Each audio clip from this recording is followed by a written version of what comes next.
My name's Samantha, and we've got Krista here today, and we're going to help you be a better landlord.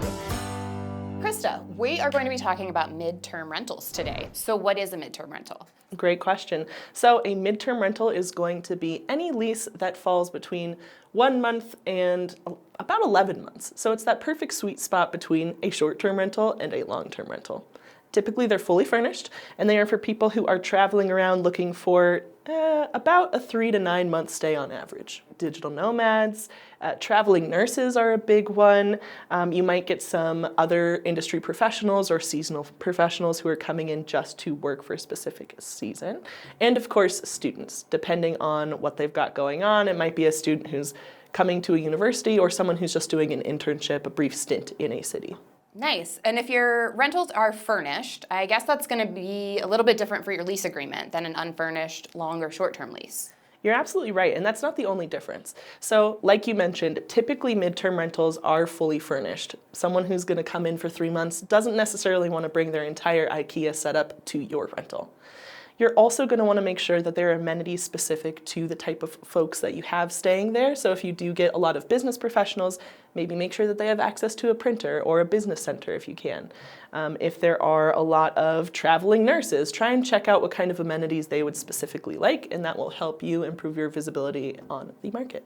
Do you also include utilities with your midterm rentals? Typically, yes, because that can be really hard to set up on the fly.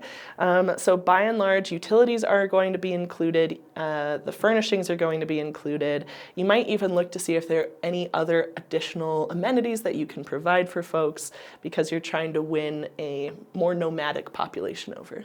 Okay, cool. So you have like the convenience of a hotel room. Everything is there. You get your key and you're ready to go, but you have like the comforts of your own home and your own space, but you can probably charge more for that, right?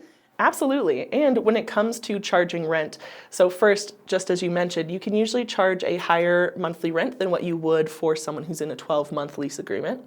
Additionally, there is the chance that when you have either traveling nurses or folks who are coming in for business, that their company might be the ones securing the lease.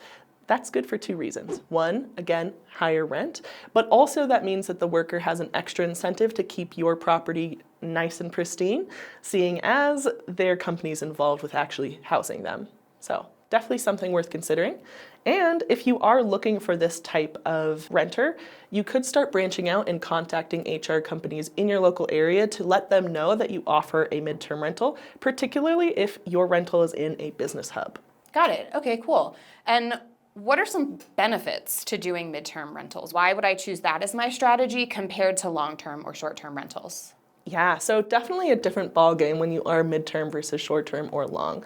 So in terms of the benefits, you have a shorter term with someone, so you can get them in and out pretty quickly. There's less of a headache when it comes to trying to work with maintenance issues, because typically in that 3 to 9 month span, you're not going to run into a lot of maintenance issues, and you have the chance to inspect the unit before and after they come in.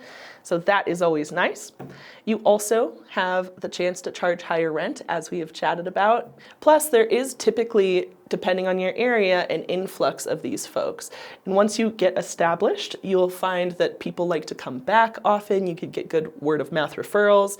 So there's a lot of opportunity for the marketing to be kind of more passive than what you would experience with a 12-month lease. Because folks are coming in and out, they can experience your place and tell their friends. Yeah, and then on the flip side, what are some drawbacks to doing the midterm rentals or challenges that landlords face with midterm? Definitely good to consider the whole picture, right?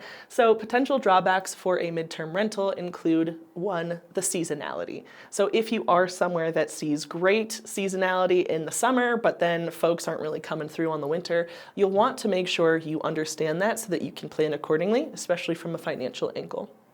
Also, you will have to furnish the unit.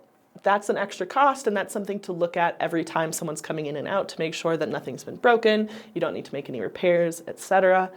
And of course, providing utilities can start to add up. So you should consider that when you're pricing out your unit. You can use a rental property calculator to figure out what you should be charging, but make sure that you have enough wiggle room that it covers the utilities at least a little bit so you can offer everything someone needs without shocking them with a horrible price. Absolutely. And that made me think you could probably even partner a midterm rental strategy with the short-term rental strategy and sort of play your market that way.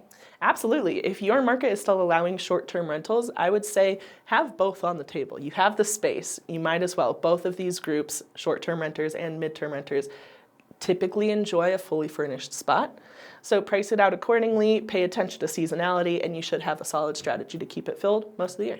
Where should I start looking for properties that are going to be perfect for this? There are some definite hubs that you should consider. First is military bases. That is a site where folks are often coming in and out. They usually need midterm rentals. Similarly, hospitals. Traveling nurses are all over the place. They need somewhere to stay. It could be your rental. I would also consider universities or any kind of institution that has internships, because there could be folks coming in just for a brief stint. They could pop into your rental. Easy peasy. So I have my property. I've decided this is a great area for midterm rentals. I've got it furnished. I've maybe bulked up my lease agreement, got some extra paperwork in there. What else is different from a midterm rental than a long-term rental? Largely, it's going to be the price. If you are not sure what to charge, look at our rent estimate report. That will allow you to start to hone in on what people are charging for rentals in your area on a long-term basis. So take that as a jumping off point. Consider the amenities that you're offering and even start to scope out some of your competition so that you can price your unit appropriately. Otherwise, good news, it's pretty much the same as being a long-term landlord. So same processes that you would go through, makes it pretty simple if you need to move through and get folks in because you already know what to do. How does TurboTenant help with midterm rentals? TurboTenant can help with every single stage of the landlord journey, regardless of how long your lease term is. If you need a lease created, we've got your back. We can help you with state-specific leases. You can go through, make sure that you're customizing it at the end for any specific midterm rental rules that you want to get into the mix, parking, etc. Once you do that, you can send it out to be signed no matter where they are. So even if they are traveling in currently, you can send it away. They'll sign it on their phone, gets back to you, easy peasy. From there, you can collect rent with us. You can even screen tenants with us, because even though you're doing a midterm rental, you still want to be sure that you're screening every single applicant before you accept them. So do that with us, feel confident about who's moving in, collect rent payments, have a running log of all expenses, all payments coming in, etc. I will say our documentation storage is going to come in handy, especially for folks doing midterm rentals, whether that's renter's insurance, landlord insurance, whatever pops up. If there are any maintenance issues, people can message you through our app. So anything you need, we pretty much have it. I would highly recommend TurboTenant if you've got a midterm rental, but that's just me. Nice. What are some of the best amenities to include for a midterm rental? So this will depend heavily on who your target market is, but let's paint in some broad strokes. If you have business folks coming in, access to a printer, access to a business center, which might mean somewhere that they can ship documents, somewhere that they can make PowerPoints, etc. Business things, Business things. They need a spot to do that. Also, consider that they might want something to help them relax. So if you have access to a pool, or if you're close to the beach, or other things that can serve as little breaks throughout their day, let them know, make sure that they have access to those things.